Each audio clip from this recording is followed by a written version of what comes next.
বর্তমান দেশের যুবক দায়ী যারা সালাফি নয়, দায়ীরা কি সঠিক পথে পরিচালিত? যেমন আবু তলহা আদনান, আবু তহা আদনান, শামসুল আলমিন শক্তি, জাকারিয়া মাসুদ, না, তিনজনই পথভ্রষ্ট। এই তিনজনই পথভ্রষ্ট। এরা মূলত মৌলিক কথা মনে রাখবেন। আমরা কাউকে পথভ্রষ্ট করার আমাদের দরকার আছে বলার? সাবধান করার জন্য বলা ফরজ। অনেকে বলে আপনি এত কথা বলেন কেন? না বললে কি বলবে? ইমাম আমাদের কাছে একজন নিয়ে আসছে, আমি আসছে বলতেছে আমি সিদ্ধান্ত নিয়েছি কারোর প্রতি কিছু বলবো না। তো ইমাম আহমদ কি বলছে? তুমিও চুপ থাকো, আমিও চুপ থাকি, আল্লাহর দিনগুলো চলে যাক, বুঝলেন না? এই জন্য সব মেরে চুপ থাকলে আমি চুপ থাকবো না, মেরে ফেলবেন। কিন্তু হক কথা হচ্ছে তিনজন পথভ্রষ্ট। বিশেষ করে প্রথম দুইজনকে আমি ভালো করেই জানি, তিনজনকে আমি যতটুকু দেখছি পছন্দ হয়নি। আরও একজন আছে এরকম, আরও কয়েকজন আছে এরকম, এটি আপনি চিনবেন, খুব লেখক, আরও আছে আজিবাদ। এই সবগুলি আমি নাম ধরে বলতে চাচ্ছি না, সবগুলি হচ্ছে একই রকমের। সত্যি এগুলো সবগুলি একই রকমের। এগুলি যে পথভ্রষ্ট কোনো সন্দেহ নেই। কেন পথভ্রষ্ট জানেন? এর না আলেম না দাঁড়ি। এরা হচ্ছে ইয়েত্তাবেকুল্লা নায়ক, কোথাওকে চিৎকারকে পছন্দ করে, দৌড়কে পছন্দ করে, লাভকে পছন্দ করে। আলেমের তবাকায় নাম লেখাইতে পারে নাই, আলেমদের পিছিয়ে হাঁটতে পারে নাই।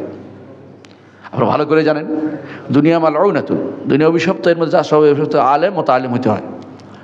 এরা কোনোদিন বিন বাজের কথা বলবে না।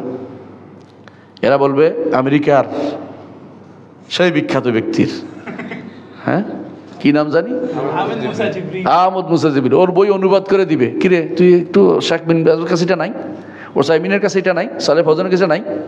হ্যাঁ, ওর ব্যাখ্যা কি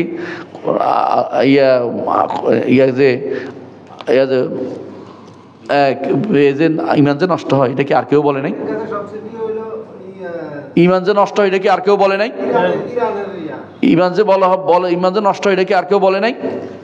তো ও বই পড়তে হবে কেন? আর কোনো ওইটা কেন? এটা দিয়ে আগে ঢুকায়, পরে এরপরে খারাপ জিনিসটা ঢুকায় যুবকদের মাথার ভিতরে। সবগুলি হচ্ছে সন্ত্রাসী বলা হয়। এগুলি সবগুলি ভিতরে সন্ত্রাস লালন করে, কিন্তু কাজও করবে না। জেহাদ করে যুবকদের মাথা খারাপ করবে। এখন কিন্তু কেউ জেহাদ যায় না। এগুলো দিয়ে তারা চলে। কি করছে শামসুল আরেফিন শুনবেন? তার বই একটা লিখছে, বইয়ের মধ্যে বলতেছে, বইয়ের নাম তো মনে আসতেছে না এই মুহূর্তে, বলতেছি বই একটা বলছে ইয়াতে গেছিল, ওই হজে ওমরা গেছিল, বুঝছেন নি? নামটা এই মুহূর্তে কি জানি দিয়ে লাগে ভুলে গেছি। তো ওখানে লিখতে বলতেছে বইটার মধ্যে, আমি পৃষ্ঠের নাম বলতে পৃষ্ঠা দেখাইতে পারবো আপনাকে, পৃষ্ঠে আপনি দেখেন, রসুল আমাদের দেখতেছেন, আমাদের শুনতেছেন, আবেগে আমি পড়ে যাচ্ছি, এই জাতীয় কথাবার্তা, মানে সুফিবাদের শেষ মাথা। আবার কথাবার্তা বলে একেবারে যুবকদের আইডল হয়ে যায়, যুবকদেরকে শিক্ষা দিচ্ছে। আমি আশ্চর্য হয়েছি, একটা বিশাল সময় তারা বিভিন্ন জায়গাতে অপকর্ম এখনও করতেছে। যুবকরা যে কোন দিন মানুষের আল্লাহ জানে। এই বক্তব্যটা পড়ে দেখুক, ফরানবন্দি বইয়ের নাম, এই বইয়ের নাম ফরানবন্দি। এইটার মধ্যে জায়গায় জায়গায় কুফুরি কালাম আছে। হ্যাঁ, আবার দোষও দিচ্ছে, হয়তো সালাক বলছে আমার, আবার কেউ কিছু বলে ফেলবে, তো না বলে কি বলবো, তুই অপকর্ম করবে আর কিছু বলবো না। অপকর্ম করবি কে? যুবকদের নষ্ট করতেছি এটা দিয়া। বলতেছে আমার দাঁড়াইতে দিল না, পুলিশে দাঁড়াই দিল, তুই দাঁড়াই থাকুক, সব মানুষ দাঁড়াই থাকুক, আর আমরা সব পিছন দিয়ে দাঁড়াই থাকি।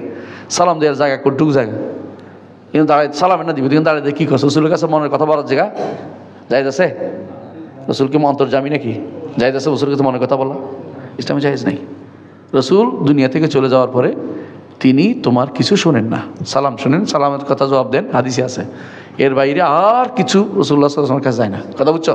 কেউ যদি মনে করে যে রসুল আমি ওখানে গেলে কিছু বললে আমারে দেখতেছে, এবারে আমার খুব ভালোবাসতেছে, হ্যাঁ আমার আদর করে দোয়া করে দিয়েছে, এগুলো সবগুলো হলো এখনো পর্যন্ত ইমান তার পূর্ণ হয় নাই, বিভ্রান্তিমূলক কথাবার্তা বলছে, এবং কখনো কখনো ইমান চলেও যাবে। যদি মনে করে বলে রসুল আমার জন্য সুপারিশ করেন, তাহলে কাফেরে যাব। সুপারিশ কার কাছে দিও? আল্লাহর কাছে। বুঝে আসছে? সুপারিশ রসুল করবেন আল্লাহ যখন অনুমতি দিবে তখন। রসুলের কাছে সুপারিশ সহজ নেই। রসুল সুপারিশ করবেন, কিন্তু চাইতে হবে কার কাছে?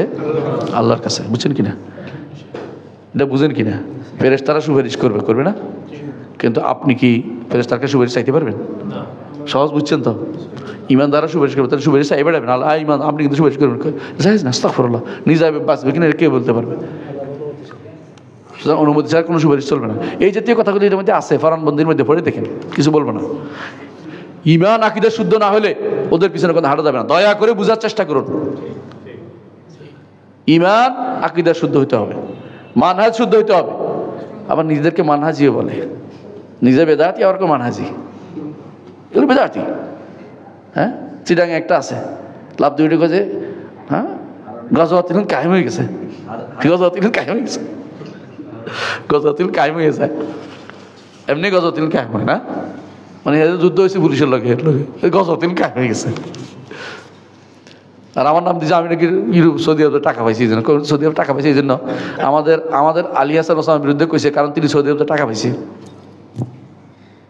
আলী হাসান ওসামা একদিন গণতন্ত্রের বিরুদ্ধে কইছে, গণতন্ত্র কিন্তু হালাল গেছে, জায়েজ মতো জায়গা মতো গেছে গা, বুঝছেন তো? নির্বাচন করলে গণতন্ত্র যাবে না তো। হ্যাঁ, দাড়িদের কাজ নয় এগুলিতে জড়ানো, একটাও কাজ নয়। মনে রাখবেন, দাড়িরা ভুল করছে, সালাফি নামদারি দাড়িরাও ভুল করে। দাড়িদেরকে দাওয়াত দেয়া আল্লাহর পথে, আল্লাহর দিকে দাওয়াত দেয়া, গণতন্ত্রের দিকে নয়। রাষ্ট্র যদি প্রতিষ্ঠা না হয় কিছু করার নেই, আমার দায়িত্ব কর্তব্যটা পালন করি। রাষ্ট্রের জন্য কুফরি করতে পারি না, আমি রাষ্ট্র প্রতিষ্ঠানে কুফরি করবো? আমার দায়িত্ব না। আমি মানুষকে দাওয়াত দিব, কুফরিটা মানুষকে ইমান আমল শিক্ষা দিব। এদেশের মানুষ যদি ইমান আর কুফরি শিখতো তাহলে গণতন্ত্র বহুত আগে দেশে চলে যাইতো। আপনি গণতন্ত্র নিয়েই যাচ্ছেন। হ্যাঁ, যে বিছনার উপর বসে আছেন, বিছনাটা ফালাই দিলে আপনি নিচে পড়ে যাবেন। আপনি বিছনাটা নিয়ে যাচ্ছেন কেন? এই ময়লা জিনিস কখনো আপনি ব্যবহার করতে পারেন না, কথা বুঝছেন কিনা? ইমানদার আগে চিনতে হয় কোনটার উপর আমি উঠে বসছি। কবি বলতেছেন যে ফাসাউফা তারা ইযা কাশাফাল গুবারু আফারসুন তাহতা রিজলিকা আম হিমারু। ও চিরেই দেখতে পাবে যখন তোমার গোবার ধুলাবালি চলে যায়, তোমার পায়ের নিচে কি ঘোড়া না গাধা? তোমার পায়ের নিচে ঘোড়া না গাধা? এখন তো তুমি ধুলার মধ্যে দেখতে পাচ্ছ না। ঈমান যদি থাকতো এই ধুলা তার থেকে চলে যেত। এখন সে বুঝতে পারতো যে আমি কিসের উপর বোর্ড করে চলছি, কিসের উপর চলতেছি। হারাম বলতে, হারামকে হারাম বলতে আপনি কেন দ্বিধা করবেন?